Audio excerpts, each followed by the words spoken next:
Guys, good evening. Yellow make ഓവറിന്റെ പുതിയൊരു വീഡിയോയിലേക്ക് എല്ലാവർക്കും സ്വാഗതം. അപ്പോൾ ഇന്ന് ഞാനൊരു ലിപ് കെയർ വീഡിയോ ആണ് ചെയ്യാൻ പോകുന്നത്. നമുക്ക് ലിപ്സ്റ്റിക് ആയിട്ടും ലിപ് ബാം ആയിട്ടും ഒക്കെ യൂസ് ചെയ്യാൻ പറ്റുന്ന ഒരു ബീട്രൂട്ട് ലിപ് ബാമിന്റെ വീഡിയോ ആണ് ചെയ്യുന്നത്. ഈ ഒരു ലിപ് ബാം യൂസ് ചെയ്ത് കഴിഞ്ഞാൽ നമുക്ക് ലിപ്പിലുണ്ടാകുന്ന പിഗ്മെന്റേഷൻ ഒക്കെ റെഡ്യൂസ് ചെയ്യാൻ കഴിയും. അതുപോലെ തന്നെ നമുക്ക് എളുപ്പത്തിൽ തയ്യാറാക്കാൻ പറ്റുന്ന ഒരു ലിപ് ബാം ആണ്. നമ്മളെപ്പോലെ ഉള്ളവർക്ക് ലിപ്സ്റ്റിക്കിന് എന്തൊക്കെ കുഴപ്പങ്ങളുണ്ട് എന്ന് പറഞ്ഞു കഴിഞ്ഞാൽ ലിപ്സ്റ്റിക് ഇടാതെ പുറത്തിറങ്ങാൻ പറഞ്ഞ ഒരു കോൺഫിഡൻസിന്റെ പ്രശ്നമുണ്ട്. അപ്പോൾ ലിപ്സ്റ്റിക് ഇടുകയും വേണം, എന്നാൽ അത് കെമിക്കൽ ഫ്രീ ആവണമെന്ന് ആഗ്രഹമുണ്ടെങ്കിൽ നിങ്ങൾ എന്തായാലും ഈ ഒരു ലിപ് ബാം തയ്യാറാക്കി നോക്കണം. വളരെ എളുപ്പത്തിൽ തയ്യാറാക്കാൻ പറ്റുന്ന ഒരു ലിപ് ബാം ആണ്. നമുക്കിത് ലിപ്സ്റ്റിക് ആയിട്ടും ലിപ് ബാം ആയിട്ടും യൂസ് ചെയ്യാം. ബീട്രൂട്ടിന്റെ ലിപ് ബാം എന്ന് പറയുമ്പോൾ തന്നെ കുറച്ചൊരു ടിൻറ്റഡ് ആയിരിക്കുമല്ലോ. ഒരു ലൈറ്റ് പിങ്ക് ഷെയ്ഡിലുള്ള ലിപ്സ്റ്റിക് ഇഷ്ടപ്പെടുന്ന ആൾക്കാർക്ക് എന്തായിട്ടും ഈ ഒരു ലിപ് ബാം ഇഷ്ടപ്പെടും. സോ നമുക്ക് ഈ വീഡിയോയിലേക്ക് പോവാം. അതിനു മുന്നേ നിങ്ങളുടെ ചാനൽ ആദ്യമായിട്ടാണ് കാണുന്നതെങ്കിൽ ഒന്ന് സബ്സ്ക്രൈബ് ചെയ്തേക്കുക. അതുപോലെ അതിന്റെ കൂട്ടത്തിൽ നോട്ടിഫിക്കേഷൻ ഒന്ന് എനേബിൾ ചെയ്തേക്കുക.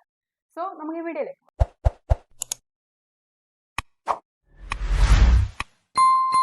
അപ്പോൾ നമുക്ക് ലിപ് ബാം ഉണ്ടാക്കാൻ വേണ്ടിയിട്ടുള്ള ആദ്യത്തെ ഇൻഗ്രീഡിയൻ്റ് ആണ് ബീട്രൂട്ട്.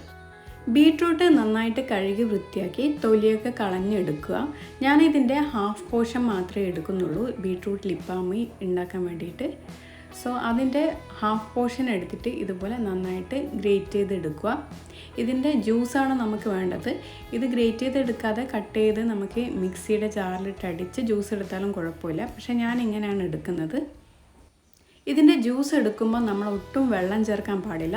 അതുപോലെ തന്നെ നമുക്ക് ഒരുപാട് ക്വാണ്ടിറ്റിയും ആവശ്യമില്ല. അപ്പോൾ ഞാൻ ഈ ബീട്രൂട്ട് കംപ്ലീറ്റ് ആയിട്ട് ഗ്രേറ്റ് ചെയ്ത് എടുത്തിട്ടുണ്ട്. ഇനി നമുക്ക് ഇതിൻ്റെ ജ്യൂസ് എടുക്കുകയാണ് വേണ്ടത്. അതിന് വേണ്ടിയിട്ട് നമ്മൾ ഈ ഗ്രേറ്റ് ചെയ്തെടുത്തിട്ടുള്ള ബീട്രൂട്ട് നമുക്ക് നന്നായിട്ടൊന്ന് ഞെരണ്ടി കൊടുക്കാം. അപ്പോൾ അതിൻ്റെ ജ്യൂസൊക്കെ നന്നായിട്ട് പുറത്ത് വരും. അതിന് ശേഷം നമ്മൾ ജ്യൂസ് അരിച്ചെടുക്കാൻ വേണ്ടിയിട്ട് ഒരു പാത്രം വെച്ചിട്ട് അതിന് മുകളിൽ ഒരു കോട്ടൻ്റെയോ അല്ലെങ്കിൽ എന്തെങ്കിലും ഒരു തുണി വിരിക്കുക, വൃത്തിയുള്ള ഒരു തുണി വിരിക്കുക. അതിനകത്തോട്ടേക്ക് ഈ ഒരു ബീട്രൂട്ട് ഗ്രേറ്റ് ചെയ്തത് ഇട്ട് കൊടുക്കുക. എന്നിട്ട് അത് സ്ക്വീസ് ചെയ്തെടുത്താൽ മതി. അപ്പോൾ അതിനകത്തുനിന്ന് നമുക്ക് ജ്യൂസ് കിട്ടും. നമ്മൾ തേങ്ങാപ്പാലൊക്കെ പിഴിഞ്ഞെടുക്കില്ലേ, അതുപോലെ തന്നെ ഇതിനകത്തുനിന്ന് ഈ ബീട്രൂട്ടിൻ്റെ ജ്യൂസ് നന്നായിട്ട് പിഴിഞ്ഞെടുക്കുക.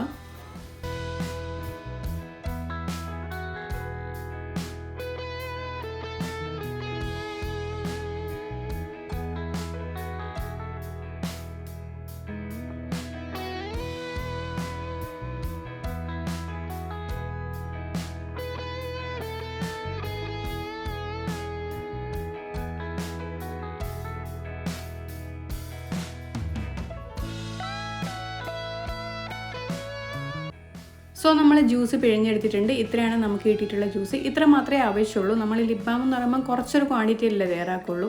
അപ്പോൾ നമ്മൾ അടുപ്പിൽ ഗ്യാസ് കത്തിച്ച് അതിനകത്തേക്ക് ഒരു പാനോ ചീനച്ചട്ടിയോ എന്തെങ്കിലും വെച്ചിട്ട് ഈ ഒരു ബീട്രൂട്ട് ജ്യൂസ് അതിനകത്തേക്ക് ഒഴിക്കുക. എന്നിട്ട് ചെറുതായിട്ടൊന്ന് കുറുക്കിയെടുക്കണം. അതിന് ശേഷമാണ് നമ്മൾ ബാക്കിയുള്ള ഇൻഗ്രീഡിയൻസ് ഇതിനകത്തോട്ടേക്ക് ചേർക്കുന്നത്. ഫസ്റ്റിൽ നമ്മൾ ചേർക്കുന്നത് വൈറ്റമിൻ ഇ ക്യാപ്സ്യൂളാണ്. ഞാൻ വൈറ്റമിൻ ഇ ക്യാപ്സ്യൂൾ ആഡ് ചെയ്യുന്നത് വീഡിയോയിൽ അത്ര ക്ലിയർ ആയിട്ട് കിട്ടിയിട്ടില്ല. ഇപ്പോൾ വൈറ്റമിൻ ഇ ക്യാപ്സ്യൂൾ എല്ലാവർക്കും അറിയാമെന്ന് വിചാരിക്കുന്നു. മുന്നത്തെ വീഡിയോസിലൊക്കെ ഞാൻ കാണിച്ചിട്ടുണ്ടായിരുന്നു വൈറ്റമിൻ ഇ ക്യാപ്സ്യൂൾ. ഒരു പച്ച കളറിലുള്ള ഒരു ക്യാപ്സ്യൂൾ. അതിനകത്ത് ഓയിലാണ് ഉണ്ടാവുക. അപ്പോൾ നമ്മളൊരു പിന്നെടുത്ത് കുത്തി അതിനകത്തുനിന്ന് ഓയിലെടുത്ത് നമ്മൾ ഇതിനകത്തേക്ക് ആഡ് ചെയ്യുകയാണ് ചെയ്തത്. നെക്സ്റ്റ് ഞാൻ ആഡ് ചെയ്യുന്നത് വാസ്ലീനാണ്. വാസ്ലീൻ കംപ്ലീറ്റ്ലി ഓപ്ഷണലാണ്. ഗീ ആണ് ഇതിന് പകരം യൂസ് ചെയ്യേണ്ടത്. ഗീ എൻ്റെ കയ്യിൽ ഇല്ലാത്തത് കൊണ്ടാണ് ഞാൻ വാസ്ലീൻ യൂസ് ചെയ്തത്. ഏറ്റവും ബെസ്റ്റ് ഗീ യൂസ് ചെയ്യുന്നതാണ്. അപ്പോൾ നമുക്ക് കംപ്ലീറ്റ്ലി കെമിക്കൽ ഫ്രീ ആയിട്ട് ഈ ഒരു ലിപ് ബാം തയ്യാറാക്കിയെടുക്കാം. ഇതിപ്പം വാസ്ലീൻ ഉള്ളതുകൊണ്ട് കംപ്ലീറ്റ്ലി കെമിക്കൽ ഫ്രീ എന്ന് പറയാൻ പറ്റില്ല. അപ്പോൾ വാസ്ലീൻ അല്ലെങ്കിൽ ഗീ ആഡ് ചെയ്ത് നന്നായിട്ടൊന്ന് ഇളക്കിയെടുക്കുക. അപ്പോൾ നമ്മൾ സ്റ്റൗ ഓഫ് ചെയ്തിട്ടുണ്ടായിരുന്നു. ഇത് കുറുക്കിയെടുത്ത ഇതിനകത്തേക്കാണ് നമ്മൾ ഗീ ആഡ് ചെയ്യുന്നത്. അതേ ചൂടിൽ തന്നെ ആഡ് ചെയ്ത് കഴിഞ്ഞാൽ നമുക്ക് അത് പെട്ടെന്ന് ഉരുകി കിട്ടും. അതിനുശേഷം ഒരു 3-4 ഡ്രോപ്പ് കോക്കനട്ട് ഓയിലൂടെ ആഡ് ചെയ്യുക. ഈ ആഡ് ചെയ്യുന്നത് കോക്കനട്ട് ഓയിലാണ്. അപ്പോൾ എന്നിട്ട് അതിന് ശേഷം അതും നന്നായിട്ട് മിക്സ് ചെയ്തെടുക്കുക. കുറച്ച് സമയം നന്നായിട്ട് മിക്സ് ചെയ്തെടുക്കുക. നന്നായിട്ട് മിക്സ് ചെയ്തില്ല ഇത് നമുക്ക് കറക്റ്റ് പാകത്തിന് കിട്ടില്ല കേട്ടോ. അപ്പോൾ നന്നായിട്ട് ഇളക്കി മിക്സ് ചെയ്തെടുക്കുക. ഇത് നന്നായിട്ട് തണുത്തതിന് ശേഷം നമ്മളൊരു കണ്ടെയ്നറിലേക്ക് ഇത് മാറ്റുക. എന്നിട്ട് ഫ്രിഡ്ജിൽ സെറ്റാകാൻ വേണ്ടിയിട്ട് വെക്കുക. ഒരു 8 hours വെക്കുമ്പോഴേക്കും ഇത് കംപ്ലീറ്റ് ആയിട്ട് സെറ്റ് ചെയ്ത് നല്ലൊരു ലിപ് ബാം കിട്ടും.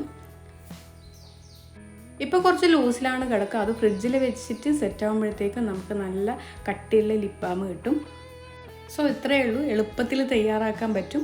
അപ്പോൾ ഞാനിത് ഫ്രിഡ്ജിൽ വെച്ച് സെറ്റായതിന് ശേഷം അപ്ലൈ ചെയ്യുന്നത് കാണിക്കാം.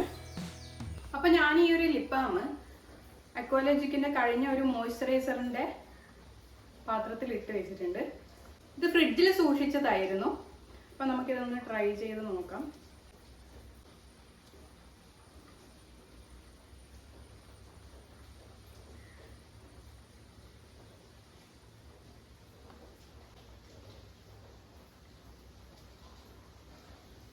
ബീട്രൂട്ട് ആയതുകൊണ്ട് ചെറിയൊരു മധുരം ഉണ്ടാവും. അപ്പോൾ നാച്ചുറൽ ആയിട്ടുള്ള ഒരു ലിപ് ബാം ആവശ്യമുള്ളവർ ഈ ഒരു ലിപ് ബാം തയ്യാറാക്കി നോക്കുക. യാതൊരു സൈഡ് എഫക്റ്റും ഇല്ലാത്തതാണ്. പിന്നെ പ്രത്യേകം ശ്രദ്ധിക്കേണ്ട ഒരു കാര്യം, ഇത് ഫ്രിഡ്ജിൽ തന്നെ സൂക്ഷിക്കണം. മാക്സിമം 1 മന്ത് മാത്രമേ നമ്മൾ ഈ ഒരു ലിപ് ബാം യൂസ് ചെയ്യാൻ പാടുള്ളൂ. പെട്ടെന്ന് തയ്യാറാക്കാൻ കഴിയുന്നതുകൊണ്ട് നമുക്ക് വീണ്ടും വീണ്ടും തയ്യാറാക്കാമല്ലോ. സോ എല്ലാവരും ഒന്ന് ട്രൈ ചെയ്ത് നോക്കുക. വീഡിയോ ഇഷ്ടമായെങ്കിൽ ലൈക്ക് ചെയ്യാനും ഷെയർ ചെയ്യാനും കമന്റ് ചെയ്യാനും മറക്കരുത്. സോ അടുത്തൊരു വീഡിയോ ആയിട്ട് വീണ്ടും കാണാം. അതുവരെ ബൈ ബൈ.